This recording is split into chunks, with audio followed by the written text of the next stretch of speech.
Hai guys, kali ini aku akan nyeritain film dengan judul Maharot tahun 2024.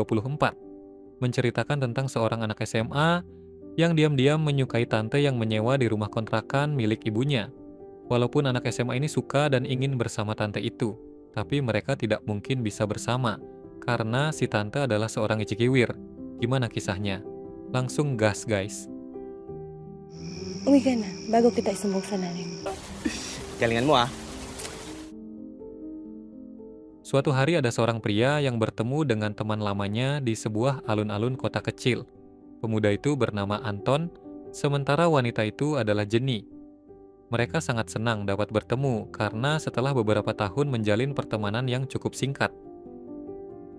Scene kemudian kembali ke beberapa tahun yang lalu. Dulu suatu malam Anton pulang dari rumah temannya, dan kala itu sedang hujan lebat. Dia berteduh di sebuah warung bersama dengan tante yang tidak lain adalah Jenny. Dengan kondisi pakaian yang basah membuat armor Jenny tembus pandang dan menampakkan apa yang ada di baliknya. Setelah cukup reda, Jenny pulang ke rumah, dan ternyata dia mengontrak di rumah yang disewakan oleh ibunya Anton. Kala itu, Jenny kelupaan kunci pagarnya. Tapi beruntungnya Anton selalu punya dan bawa kunci cadangan. Salamat ah. Di pagi harinya ada beberapa ibu-ibu yang bergosip membicarakan Jenny. Jadi diketahui kalau Jenny ini bekerja sebagai icikiwir. Tentu saja hal itu menjadi bahan perbincangan mereka. Namun ibunya Anton meminta teman-temannya itu untuk tidak terlalu membicarakan orang lain. Tidak baik dan tidak ada gunanya buat mereka. Pagi itu Anton akan berangkat sekolah. Lalu dia melihat ada seorang pria datang ke rumah Jenny. Anton yang penasaran membuat dirinya selalu ingin tahu apa yang dikerjakan oleh Jenny di kontrakannya. Perlahan-lahan Anton mendekati rumah Jenny dan melihat dari sela-sela jendelanya. Ternyata Jenny sedang adu mekanik sama pria tersebut. Sayangnya aksi Anton harus berakhir gara-gara dia tidak sengaja menjatuhkan pot bunga. Hari demi hari Jenny selalu menjadi bahan perbincangan ibu-ibu yang ada di sana, terutama dua emak-emak ini. Anton yang ada di sana mencoba memberitahukan dan menasihati pada mereka untuk tidak membicarakan orang lain, apalagi nanti bisa terdengar sama orangnya. Namun, emak-emak itu malah seolah-olah tidak peduli, karena pada dasarnya mereka tidak suka dengan Jenny yang suka membawa teman prianya ke dalam kontrakan. Anton selalu berpihak pada Jenny, dan Jenny melihat itu hingga dia tersenyum padanya. Hampir setiap malam Anton melihat dari sela-sela jendela kalau Jenny sedang beradu mekanik sama pria berbeda. Kala itu dia bersama temannya yang bernama Tasyo habis main basket. Tasyo pulang duluan, sementara Anton kembali mencoba mendekati rumah Jenny.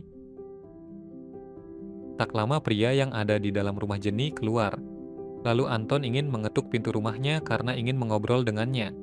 Di dalam pikirannya, Jenny akan menyambutnya, lalu mengajaknya buat begituan. Tapi sayangnya itu hanyalah imajinasinya saja. Anton kepergok sama Jenny berada di depan pintu rumah. Anton panik dan bingung mau bilang apa. Ya, pada akhirnya Anton pulang daripada kelingak-kelinguk saking paniknya. Good night. See you ah. Suatu pagi Anton memberikan makanan dari ibunya untuk Jenny. Jenny sangat berterima kasih padanya dan ibunya karena mereka ini adalah orang baik. Lalu di sela-sela itu, Anton melihat ada cewek satu sekolah dengannya yang bernama Helen. Dari dulu sebenarnya Anton ini menaruh hati padanya. Namun Anton tidak tahu cara mendekati cewek yang ia suka. Dengan sukarela, Jenny akan mengajari Anton bagaimana memikat pujaan hatinya. Tapi tidak sekarang. Anton kalau bertemu dengan Helen seolah-olah dia tidak bisa berbicara. Meski sudah dipaksa oleh Tasyo, tetap saja Anton tidak berani. Hai Tantan. Patay na patay sa itong si Tantan. Di ba tayo? Diba? Sabi ko sa'yo. Mayag na. Galingan mo ah. Dan malam harinya Anton menagih janji pada Jenny kalau dia akan diajari cara memikat hati cewek. Hal yang paling dasar adalah penampilan dengan pakaian yang rapih. Jangan lupa membawa permen jahe, supaya mulut tidak bau dan tidak kaku. Lalu yang kedua adalah memberikan sesuatu padanya. Anton langsung mencobanya dengan memberikan bunga Kamboja pada Helen. Namun di depan rumah Helen, Anton melihat ada mobil bergoyang. Begitu dilihat, ternyata itu adalah Tasio dan Helen sedang beradu mekanik. Itu menjadi pukulan yang telak bagi Anton dan sangat-sangat menyakitkan. Ternyata temannya sendiri menusuknya dari belakang. Tasio meminta maaf pada Anton, tapi Anton tidak mau memberikan maaf padanya. Dan yang membuat Anton semakin kesal ketika Tasio mencoba menggoda Jenny. Itu membuat konflik di antara mereka. Bahkan Jenny sampai mengatakan kalau Anton adalah kekasihnya. Sejak kejadian itu, hubungan Anton dan Tasio jadi renggang dan mulai berjauhan. Jowa mo ba yung marot na yan? Sementara Anton dan Jenny justru semakin akrab. Suatu pagi, Anton mengajak jalan-jalan Jenny menggunakan sepeda buluknya. Meski hanya pakai sepeda, namun Jenny merasakan sesuatu yang tulus dari Anton. Mereka melihat pemandangan sembari bercerita tentang masa depan. Anton mungkin secara tidak langsung mengatakan kalau dia itu menyukai Jenny. Namun dari cara berbicara dan pandangannya terhadap Jenny, sudah menunjukkan kalau Anton ada rasa padanya. Meski begitu, terkadang Anton masih saja kesal dan cemburu pada Jenny ketika dia sedang ada job.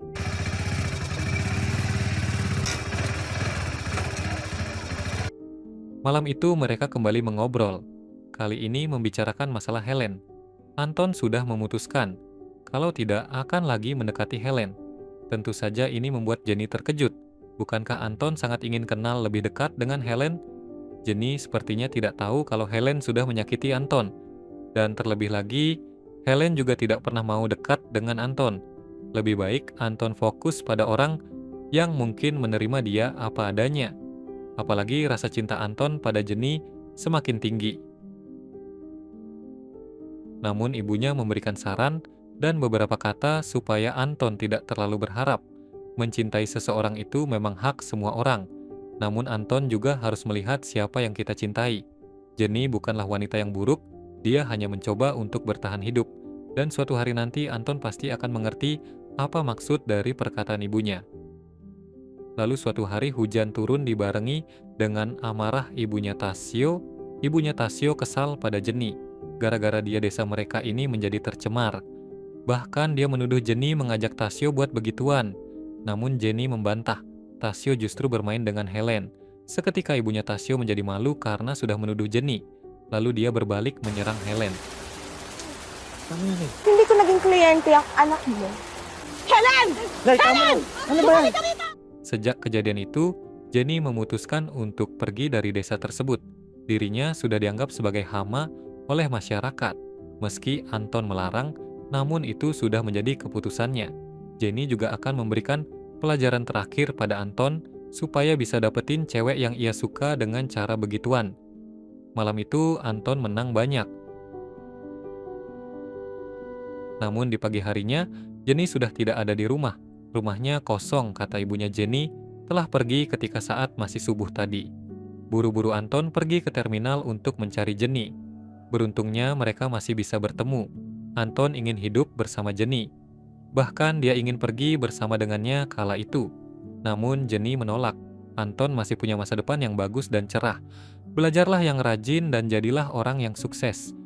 Jenny akan berusaha menunggu Anton. Tatrabaho ng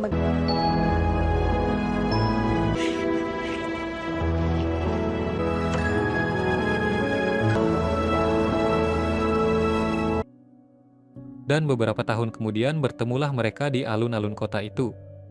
Anton senang bisa bertemu kembali, tapi dia sudah punya istri. Pada akhirnya mereka berpisah.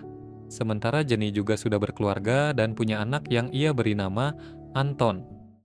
Pag nagawi ka ulit dito.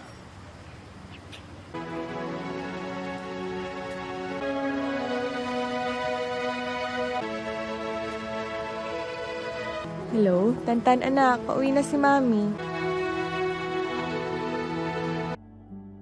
Itulah cerita film Maharot. Semoga kalian semua suka dan sampai jumpa di video selanjutnya.